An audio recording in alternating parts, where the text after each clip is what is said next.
Hey everyone, welcome back to my channel. So today I am doing my December favorites video, and I'm pretty sure this will have to be a December, November, and a couple months before that favorites video because I can't remember the last time I did a favorites video, and I'm really sorry for that, but sometimes it just blanks and sometimes I don't have a big group of products that I like that is worth making a whole video about it. But it's okay because I'm doing a favorites now, and I know that it's a little bit early in December.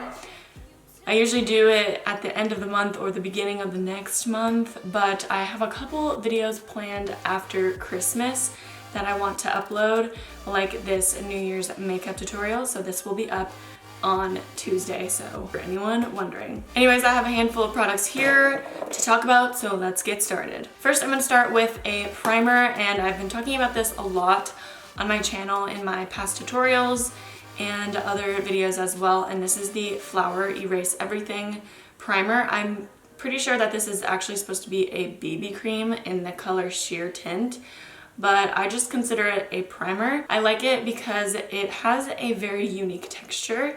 It's almost just like a moisturizer, but when you rub it into your face, it feels like it almost disappears, and it makes your face very, very smooth. I've been liking it a lot, especially for this time of year because my skin gets super dry and flaky, and this really helps to keep the makeup on, but it also moisturizes my face as well. Next is a foundation, but I actually don't use it for foundation. I use it more for contour. This is the Anastasia Beverly Hills Stick Foundation, and this is in the color Fawn, I believe. Yes, so Fawn is actually supposed to be a contour stick, and it's literally the perfect contour color for us pale girls. It's very cool tone, and it's just enough pigment so that you don't have to worry about it not blending out. Like, it blends out so beautifully, and the color is just really good for really pale people. There are different tones of the contour colors, so you don't have to worry about that if you're a darker skin tone.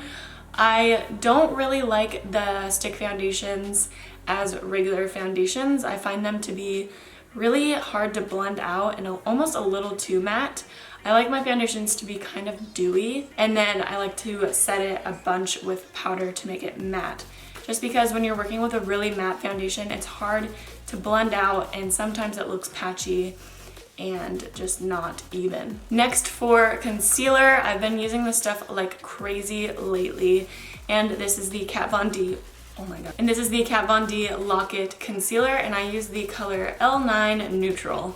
And I like this because it's kind of a thicker concealer, but it has really good coverage, and I find that it is like the perfect concealer shade for me. And what I really like about it is that it doesn't oxidize, which is really hard to find in concealers because most concealers that I've ever tried oxidize really bad. But this one does not oxidize on me. At least I haven't noticed it, and I really like the dewy finish that it has. It is not creaseless concealer. It will crease on you if you don't set it. I mean, any concealer will crease on me if I don't set it. That's just how it works. So yeah, just that for future reference. Then for powder, I have been also using this in my tutorials like crazy as well, and this is the Cover FX Perfect Setting Powder, and this is in Translucent Light. And this is pretty much the same exact thing as the Laura Mercier Translucent Setting Powder, and I just went through a whole ordeal about how I thought Laura Mercier wasn't cruelty-free, and then I found out that they were, and then I did some more research, and I found out that they aren't actually fully cruelty-free, that they might be using unfinished products that have been tested on animals, and they might be selling to other countries that aren't China that do require animal testing. They're just really unclear with their statement about animal cruelty, and I don't really use products that are unclear because I just don't know. Because when a company is fully cruelty-free, they will make it known, and they will tell you that they are fully cruelty-free and they don't use anything that has animal cruelty in it, if that makes sense. But anyways, that's really off topic. I've been loving this powder for baking. I try to only use it for baking just because it's not as big of a container as the Laura Mercier, so I've been trying to kind of ration it as best as I can, but I'm really liking this if you're looking for a fully cruelty-free loose powder. Now for brows, I've been using this like crazy also, and this is the Anastasia Brow Wiz. I actually just started using this last month.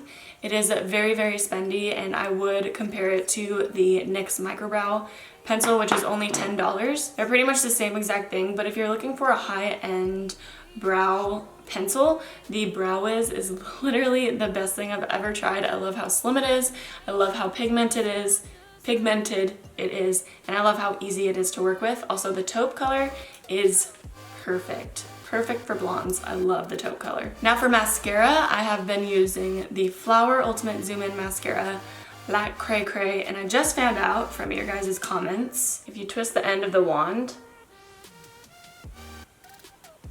it gets taller or it gets scrunched up, so you can change the way that it looks. I just found that out, but I really only like using it on the tall setting. I love the formula of it. The biggest thing that I look for in a mascara is if it keeps my eyelashes curled, because my eyelashes are pin straight if I don't curl them with a eyelash curler. And if a mascara keeps them curled throughout the day, then that is a good sign, and that mascara does a wonderful job of doing that. Next is the Beauty Bakery ice creams, and these are little gel eyeshadows, or cream eyeshadows I should say, and these things are insanely pigmented. I'm wearing the silver one on my eye underneath the glitter.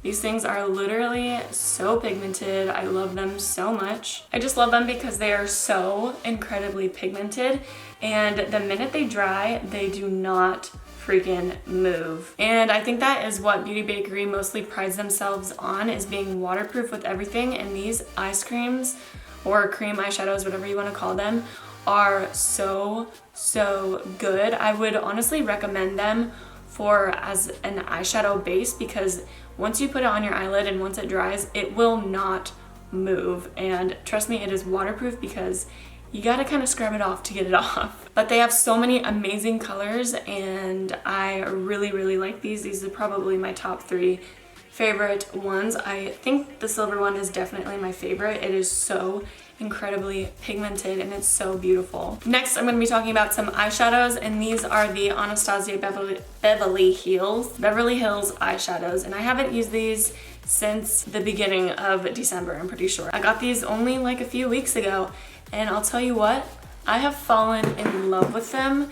They are very expensive, I will tell you that, but if you are committed to eyeshadows and you love experimenting with eyeshadows, I really highly recommend the Anastasia shadows, because they're so easy to work with and they blend out so beautifully. You can see in the tutorial that I'm going to be posting on Tuesday, I use them with the Beauty Bakery ice cream, and they just seriously are so easy to work with. They're very comparable to the Makeup Geek eyeshadows. Makeup Geek is a little bit more inexpensive than Anastasia, but Anastasia has beautiful duochrome eyeshadows, and their matte eyeshadows are the things that sold me, because they're so buttery and smooth and easy to blend out in your eyeballs. Next is the Tarte Amazonian Clay Highlighter, and this is in the shade Stunner. This is one of the prettiest highlighters I've ever put on my face before. I've been using this every single day since I got it. It's kind of a bronzy, almost peachy highlighter, but it is so pigmented and so pretty when you put it on top of your blush or just above your blush.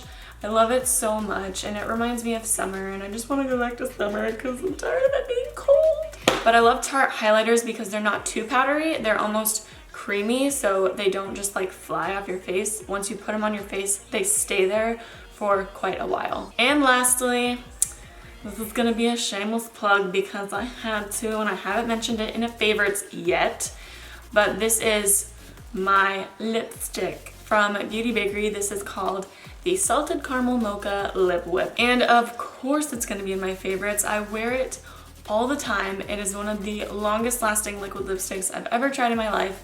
The color is perfect because I made it, and I just really love it, obviously, or else I wouldn't have sold it to you guys or promoted it if I didn't love it. I am wearing it right now with a little Jouer lip topper on top of it, and you'll see that in the tutorial as well if you want to watch that when I post it. I don't really know what else I can say about this lipstick because I feel like I've pretty much said all of it, and I've told you how much I love it and how much I wear it all the time and how long it lasts throughout the day. I can't emphasize that enough. You can wear it literally all day and it will not come off. So that is everything for my December favorites video. I hope you guys enjoyed this.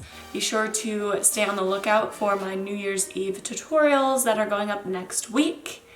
And okay, thank you guys so much for watching. I love you, and I'll catch you in my next video. Bye guys.